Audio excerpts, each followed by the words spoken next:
afternoon, everyone. I'm very happy to be here. As Emily mentioned, my name is Jorden. I am one of 3 aftercare coordinators at LifeGift. I've been with the organization. This will be my 6th year, which sounds so funky saying because it doesn't feel like it's been that long, but this will be my 6th year. And I'm just very honored to work in the role I work in, being able to serve donor families and the occasional recipient, as far as being able to help bridge the two and connect them and bring them together, which is always a gift and a privilege. So this is a gift because, of course, I spend a good chunk of my time working with donor families. And so to be able to touch base with recipients and provide you guys that insight as far as how to touch base with your donor family, that is such a gift, and I'm honored to be able to talk on this topic. So thank you for having me. And I'm gonna share my screen here, see if you guys can see my presentation. Hold on one second.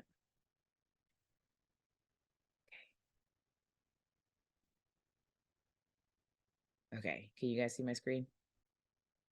Perfect. Okay. And how about now? Can you see the PowerPoint? Perfect. Okay. All right.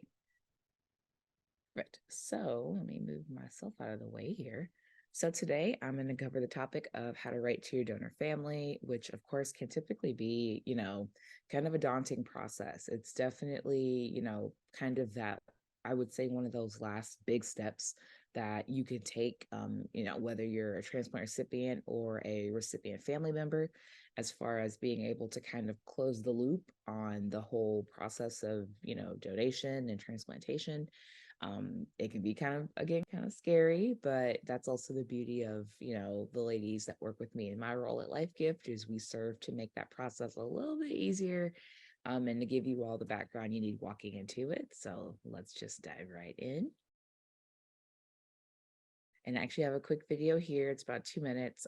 Something we like to use at LifeGift called a connect to purpose, which is basically just kind of a reminder of why we do what we do here at the OPO, or the Organ Procurement Organization. So I'm gonna go ahead and let this bad boy play.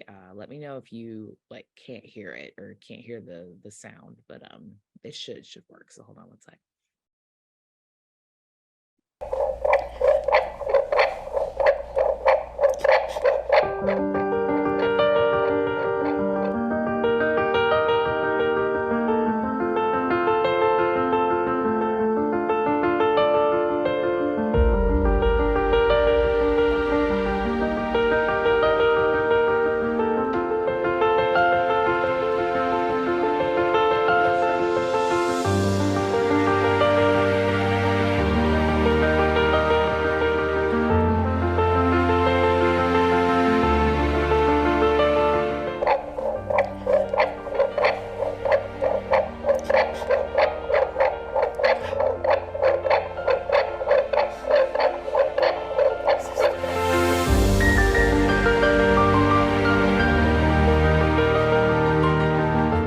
Pero en este momento que acabamos de conocer a la niña. But in this moment that we just met the girl, for me, it's something beautiful, and it's given me comfort. Está ayudando. It's helping me process the loss of my son.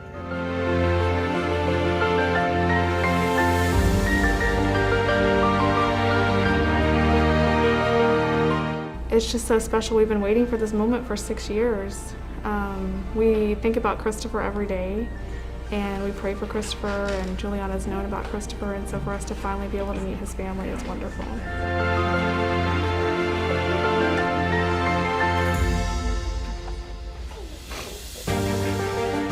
We got to see Christopher's family, and the most important thing that is that he gave me his heart.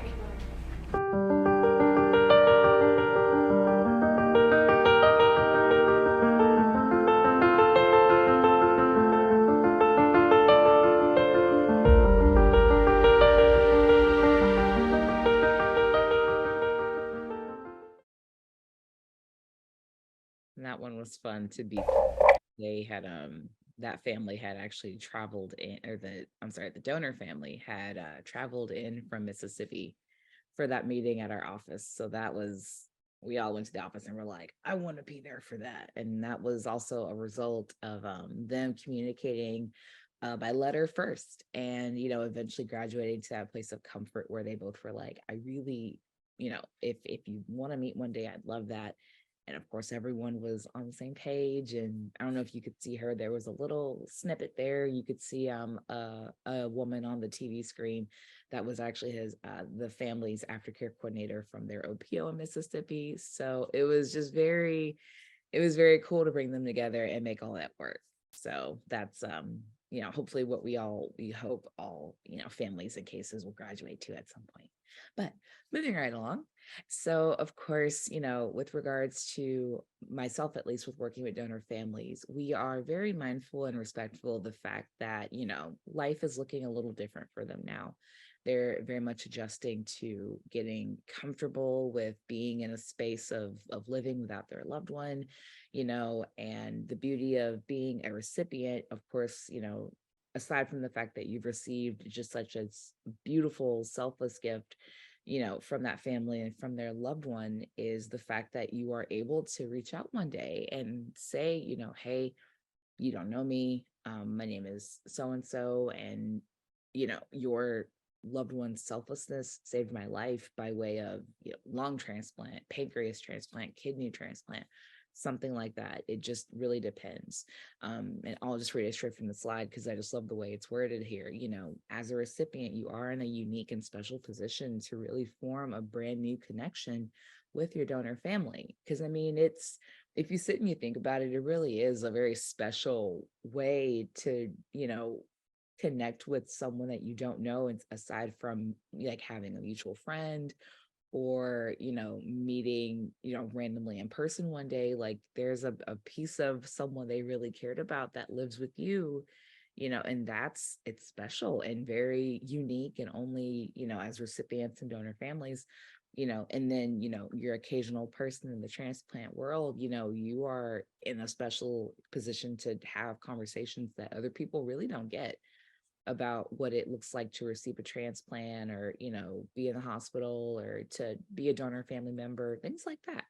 So it does look different for everyone, and we do our absolute best to make sure everyone is very comfortable and ready to communicate whenever we do receive word from either the family or the recipient that you guys are comfortable enough to want to start to write. And we're present, and we make it as seamless and easy as possible to get that process started.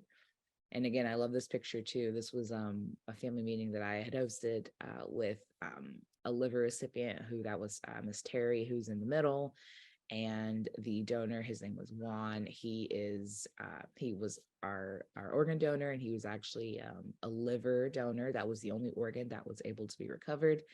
And so actually Elizabeth, who is his wife, who's also pictured here, she had written letters, and Terry had responded, and Terry's family came, and it was a big, beautiful event. And that was all, by way of communicating, with her donor family. So again, that's just the space we hope all cases graduate to at some point. Okay, so I do want to tackle this slide.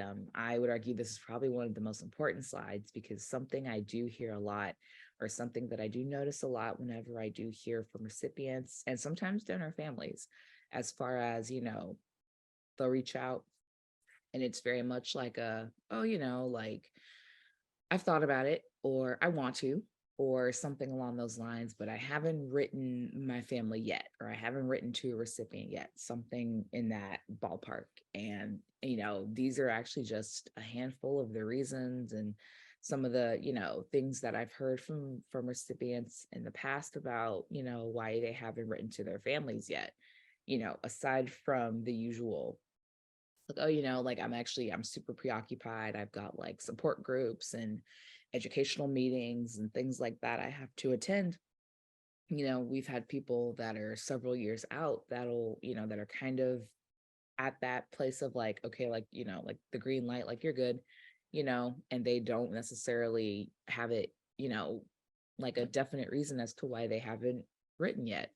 But again, some of the things that I've personally heard, and a lot of these, of course, all of them really make absolute sense. Like I really don't want to overwhelm them emotionally, because it can be kind of, heavy hearing from a transplant recipient.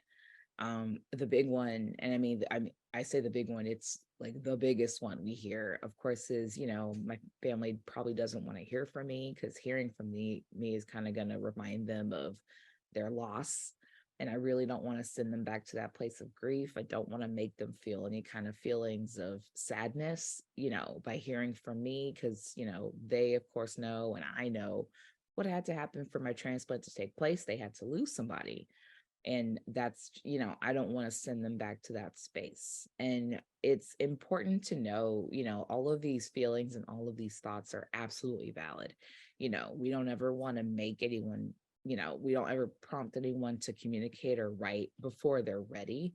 We'll always, take this at your speed. We'll always, do the most respectful thing. If you reach out to us, maybe your family has written you a letter, and you reach out to us and you're like, hey, like, listen, I got this letter from my transplant center. Beautiful letter. I'm super grateful. But I want to eventually respond one day, but I'm kind of not ready to do that. That's okay. It's completely fine. And, there's no timeline really on when you can write. And I say that I think about, I had a phone call that came in for me sometime last year. And it was an older woman, and she was like, hi, my name is so-and-so. I received a heart transplant in 1995, and I've never communicated with my family, and I'd love to send them like a card just to let them know I'm thinking about them and that I'm grateful, and again, 95, mind you, that's almost 30 years ago at this point, and I was just like, that, let me do my digging on my end to dig up your case and see if I could find some information about your family and get in touch with them. Because of course we want to make sure that they're open to receiving the letters, and she was like, yes, of course, do your thing. So I did my part, did my digging with my team at LifeGift. They sent me back her information. They were able to find her case. And I remember it was great because the son, who was an adult at the time, thankfully, his phone number was the same. So I remember but of course the address was different, but regardless, the number was, his cell phone number had not changed. And I remember I called the number and I was like, hi, my name is Jorden, calling from LifeGift, spiel. And then boom, here's what's going on. Your mom was a donor, and the woman who received her heart has reached out to us and let us know she wants to, write to you.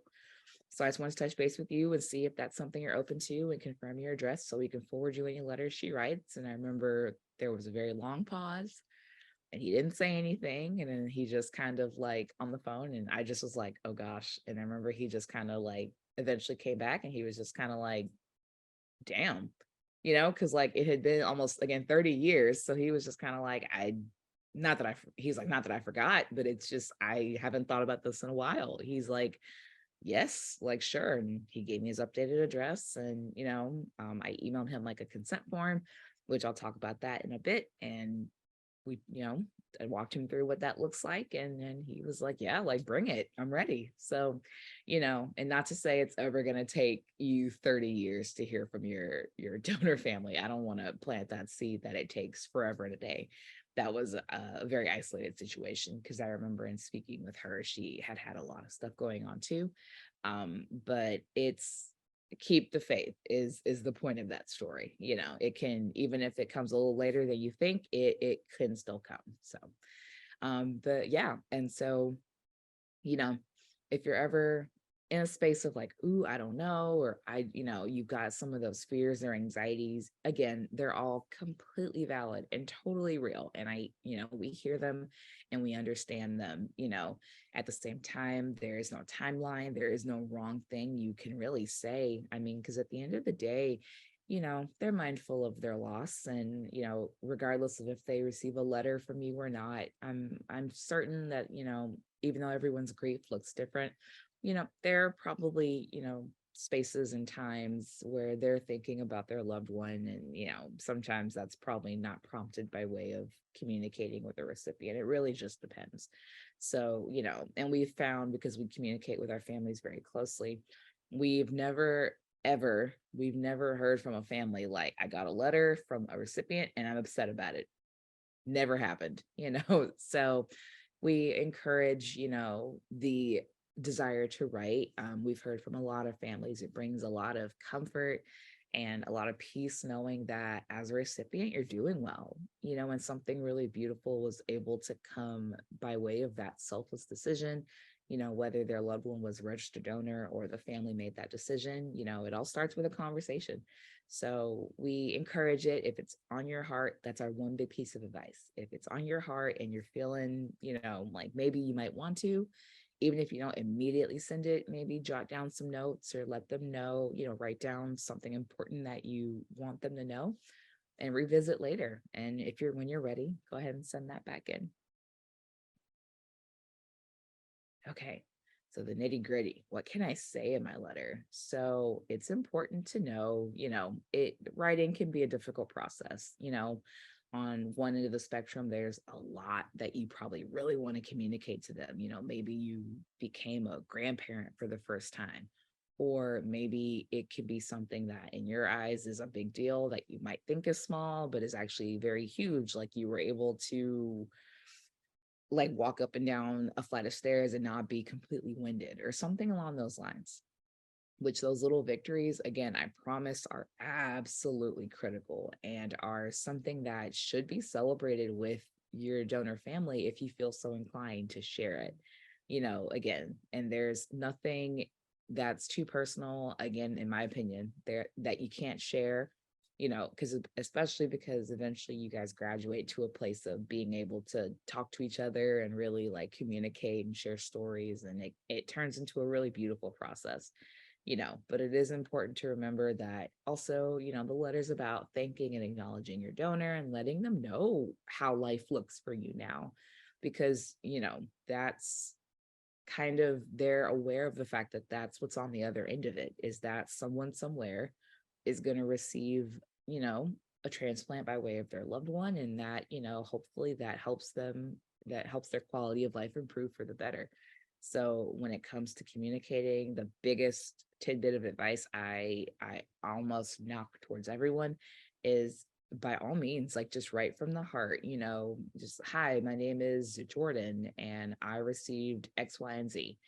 And I would love to tell you what my life looks like now, and just your little victories. Again, if they might feel little to you, I promise you they're not little. There's nothing too small or too big that you can't put in your letter. So as far as wording, put whatever you want. It's very much, a blank canvas for you to express how you're feeling and to let them know, this is the beauty of my life now. Or, if things aren't going well, sometimes we have that happen too.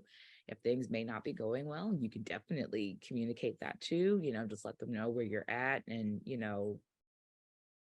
whatever makes you comfortable or whatever is appropriate or the most comfortable that you want to share with them, by all means, go ahead and do that for sure. And so this, again, this slide here is just meant to reinforce what was mentioned on the first one or the one right before it, share important life events. Again, no matter how big or small, you can go into detail about, what life looks like for you now. If you've met new people, if you've experienced new things, if you've gone someplace new, anything like that. Are you back in school? Did you go back to work? Anything like that. You can, of course, express your gratitude. That's always, we get that in letters no matter what, from recipients, just letting us and, of course, the family know how grateful they are, and just how much you appreciate the gift, and anything along those lines that you want to share. When you are writing your letter, of course, and we'll say this at the OPO, and your transplant center will, of course, communicate this, as a way to safeguard your identity.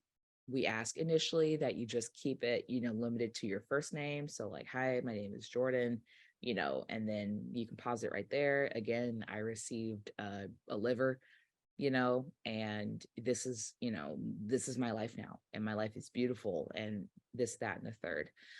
We'll dig into a little bit later in a couple slides here how you can kind of like bypass, having to keep it very general and possibly including more information if you want to. But for the sake of initially communicating, and typically this is pretty much always the route everyone takes with that very, very first letter, is just keeping it very broad. So like, again, hi, my name is Jordan. Hi, my name is Emily. Hi, my name is Joe, and keeping it right there and then talking. And then eventually it graduates to a place of, wanting to communicate a little bit more and provide some more personal details about yourself. Okay, so you wrote your letter. What do I do with it? What happens now? Where did it go? So before you send your letter to the hospital, because as recipients, the process looks different and different than it would for donor families. So with writing your letter, you're typically going to go ahead and send it into or bring it if you're going in for clinic or something like that. You'll go ahead and take it to your transplant center or mail it, email it, however you communicate with your transplant coordinator. You'll go ahead and send that to your transplant coordinator. Please make sure, and this is probably the most like gold star by this is definitely like the biggest, most important thing. Whenever you are sending your letter in, please make sure on a separate sheet of paper you identify yourself, because we need to be able to find you guys and they need to be able to find you too. I can't tell you how many letters have come in that have no information with it, and it comes from a hospital and it's just a letter and nothing else. And it'll say a first name in it, but there are several people who have the same first name, so, and then at that point we all kind of hit a brick wall, because we'll reach out to the hospital like, hey, you sent me this letter, but I don't know who this is, so I don't know where it needs to go. And then, we hit a wall sometimes. So in it, typically, it's good and we can trace the letter back to the person, but sometimes we do have a few that just kind of sit, because even the transplant coordinators at the hospitals are like, I don't know who sent that. And it's, that's the most important thing is, of course, we get your letter and we want to get it where it's supposed to go. So again, gold star by this. Please, on a separate sheet of paper, make sure you identify yourself. So, even just like your first and last name, like that is at the very least like what we'll need. But for the sake of identification, of course, go ahead and list your, the organ you got, so we can narrow it down to transplant coordinator, because of course there are different coordinators set up by different organs and last names and things like that alphabetically. Your date of birth and the date you got your transplant and the hospital you got your transplant. So if we need to touch base with you or anyone needs to contact you about your letter, we can do that. So after it gets to your transplant center, you're going to go ahead, or they're going to go ahead, they'll review it, look through it. And then if everything is okay, they're going to go ahead and at that point forward it to LifeGift. They're going to send it to us in Houston. All three of us are located in the Houston area. They're going to send it to us. And then we open it, we review it, make sure everything's good to go. We scan it and make sure we always have a copy attached to that patient's chart. Because, that happens. Sometimes people move or, anything goes on and things get misplaced or lost or things like that. And we have that happen more often than not, where, folks will reach out and they're like, hey, like 2 years ago, I got a letter mailed to me. I cannot find it. I'm sorry. I don't know where it is. And it's like, oh, no worries. We're good about scanning everything in. And if we have a copy, of course, we'll go ahead and take that scanned copy, email it over. Good as new. We send the original, but if again something happens and someone loses or misplaces the original, it's okay, because we send them a copy of the same thing and it's still, it takes place of that, and it very much makes everything better. So yeah, we'll always forward a copy to that person if they need it. And then if in the event the family does live international, which does happen, we will we'll mail it like snail mail, but we'll also send a copy by email, because customs and sometimes things get lost. So we want to make sure we keep all of our bases covered, and we'll still send them a copy that way as well. Okay, another big one. So will I receive a response? So of course, LifeGift, along with all of our transplant center partners, we make it a very big deal to let you guys know we absolutely encourage the communication. We want you guys to write. We want you guys to be comfortable and to communicate when you're ready. In a lot of cases, we will facilitate the correspondence back and forth, whether that be from organ recipients, tissue recipients, anything like that. And same with donor families. When they write letters in for you guys, we'll always send it to the transplant center. Transplant center will always forward it to you. And you have in that packet, or like that little, that whole thing that we send, it's a cover letter letting you know, hey, the family has written a letter. If you want to write back, here's how you can do that. Here's where it'll go. There's a consent form if you want to fill that out, which again, we'll touch base on the consent form in like the next slide or two.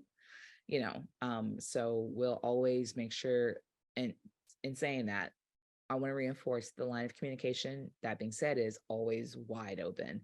Even if it gets to a place where the family possibly just maybe hasn't responded back to you yet, a big question we always get is ooh, is it, can I write them again? Is there too much writing? No such thing. Again, if it's in your spirit, if it's on your heart and you want to communicate with them, by all means. And, we've never, again, another thing, we've never had a situation with a family that they're like, I've gotten, X amount of letters from a recipient and I haven't responded and I'm upset about it.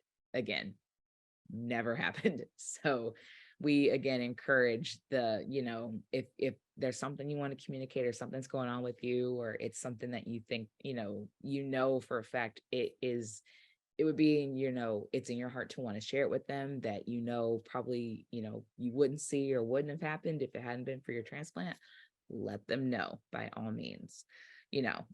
So again, more cases, more often than not, you do receive a response and the families are really open to communicating. And of course, that'll then graduate to a place of, wanting to eventually express the desire to meet.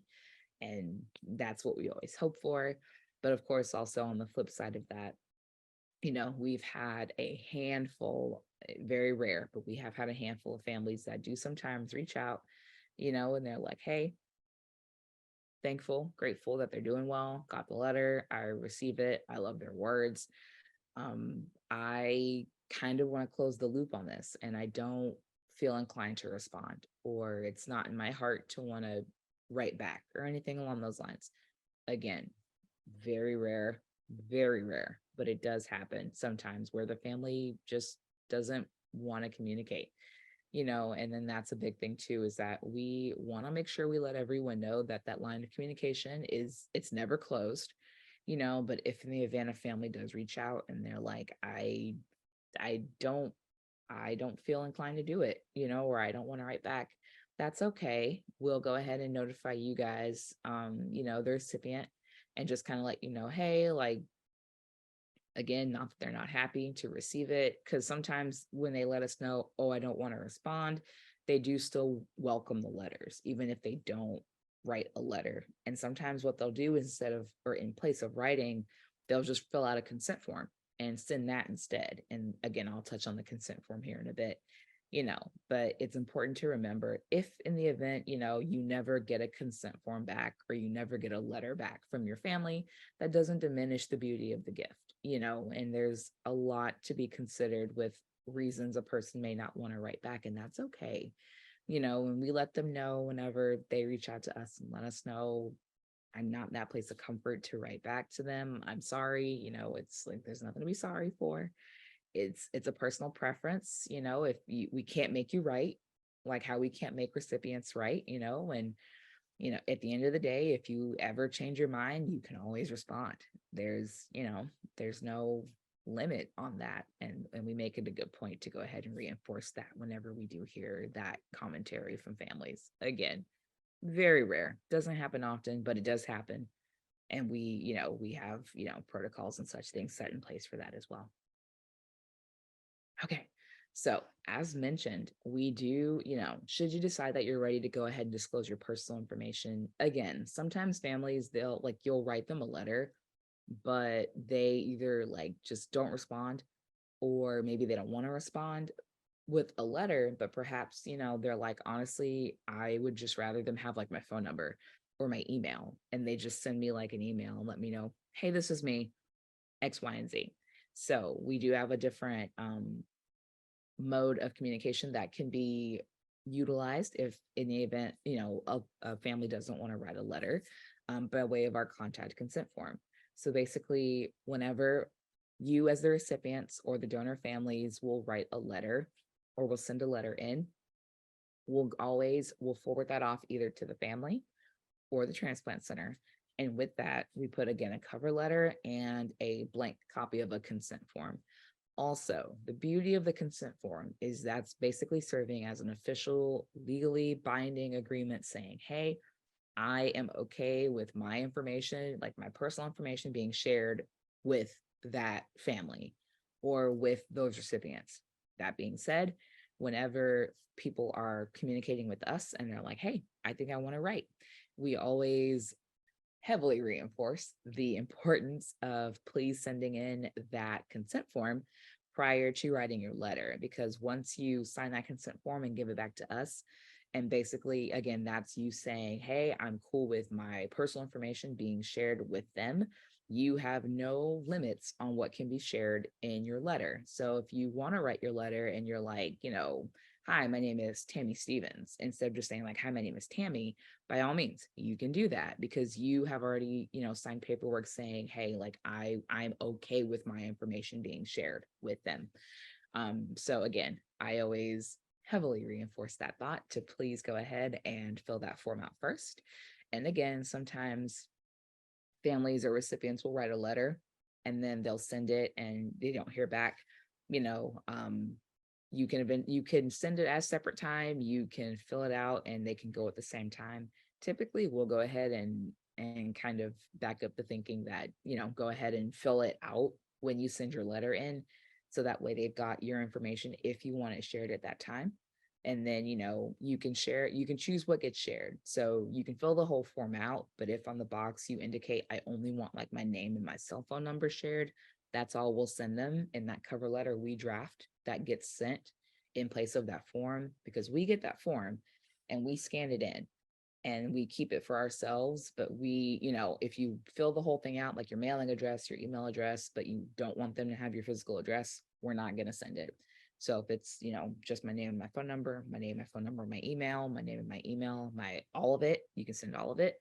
That's how we personalize each cover letter and send it off to the family members, and vice versa. Whenever they fill out the form for you guys, they'll specify what they want for you to have, name, mailing address, email, phone number, all of that. We draft that cover letter, send it off to you guys as well.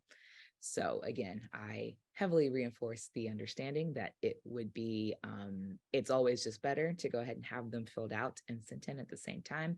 So you can put whatever you want in your letter. You can put your whole name, you can put your social, if you want to throw that bad boy in there. You can put pictures. You're able to include pictures if you'd like, which a lot of, families and recipients are like, oh my gosh, like I would love to do that.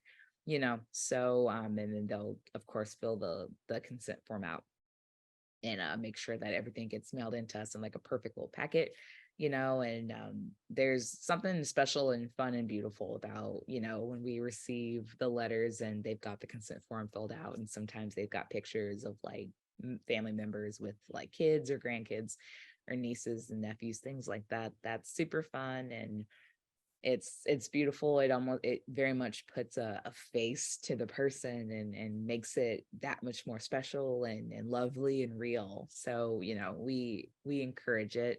We get it at the office. We hysterically cry our eyeballs off, whenever we're reading some of these letters, because they're so beautiful and they're so sweet, and then the pictures just are like that extra punch that you didn't realize was going to make you sob that day. If you weren't expecting to cry or we weren't expecting to cry, we're like, oh, well, there it goes. And it's lovely and it's beautiful. And sometimes the families will get it and they'll just get it and they'll respond. And sometimes they get it or get the letter and what have you, whatever comes with it.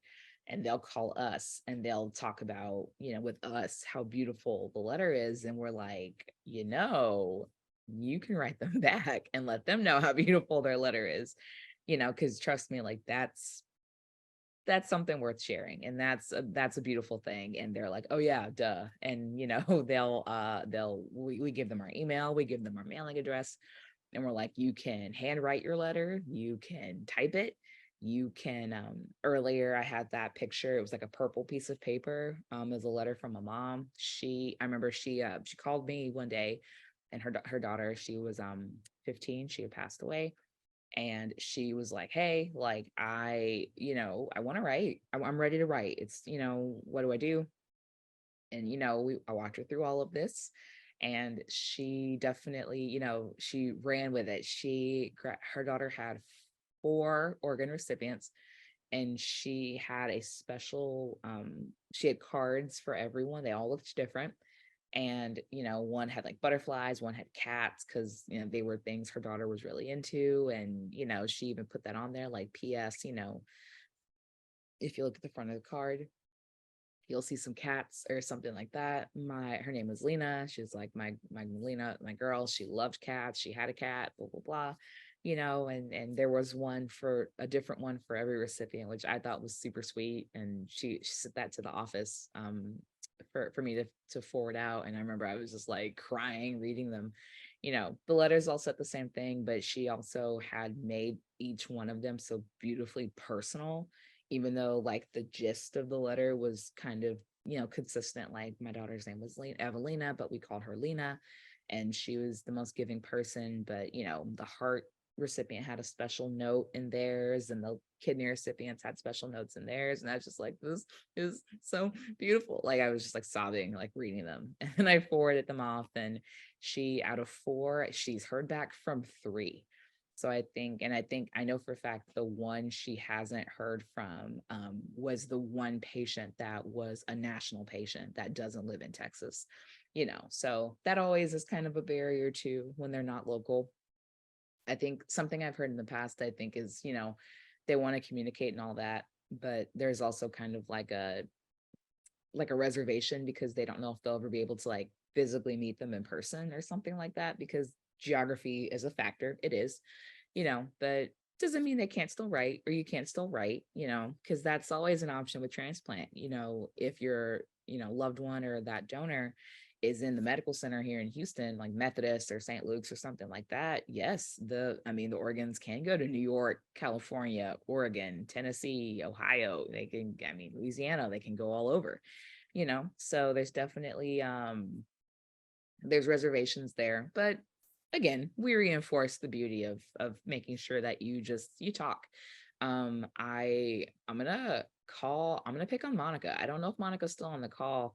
But I know, Monica's son's recipient, his heart recipient wasn't local. And I know, at some point they were able to actually meet in person, which again, it's always a possibility. It's always, and I remember I saw the picture she posted on Facebook, and I was just like, this is too much. Like, and it just was like crying, and so it's always possible. And I know, again, I'll pick on her because I know she's here.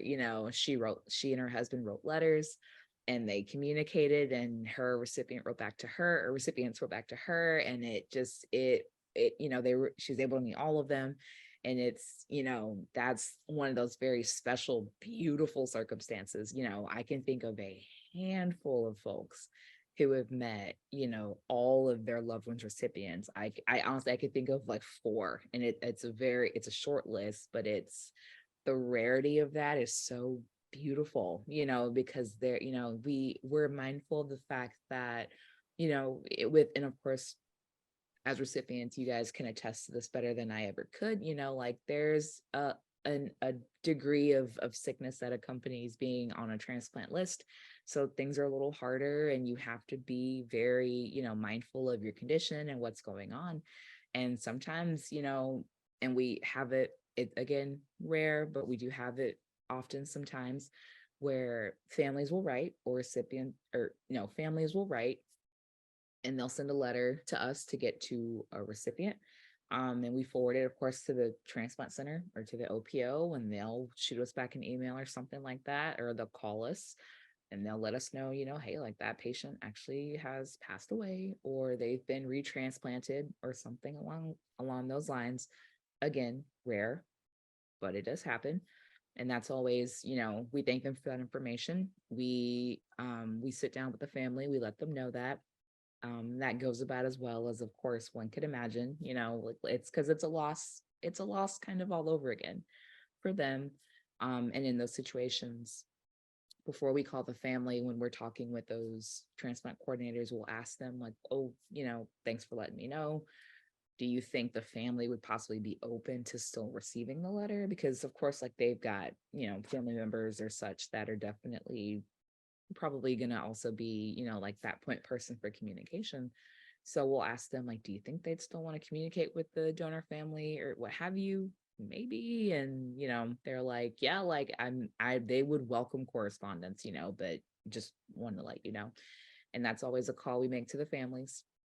We sit with them like, hey, like, I just want to let you know, like, your loved ones, whatever it may be, like that person, that recipient has passed away, but the family would still love to hear from you, and, we do our due diligence and we make sure, we ask them like, was it as much information as we can legally give, we ask them, like, was it because of the transplant? Because in most cases, it actually, believe it or not, it actually isn't because of the transplant. It's always something else that can be a precursor to them passing away. It just depends, so we make it a point to ask them like, was it something related to the organ or anything along those lines? And we'll be upfront, and they'll be upfront too, like, actually, yes, like they were having, they were in respiratory distress or X, Y, and Z, whatever it may be.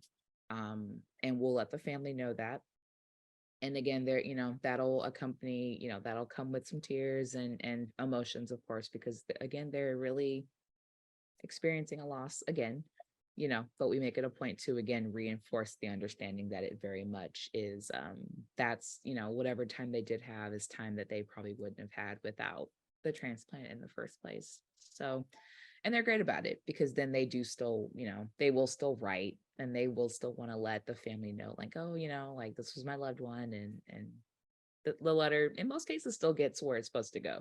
I know I've had that happen again quite a few times, where, family writes a letter and then they find out that a recipient has passed away, and then they are like, well, can their family still get it? And we send it off. So definitely still an option for sure. And that's actually it. That's the gist of it. That's all of it, actually. Does anyone have any questions or anything like that for me?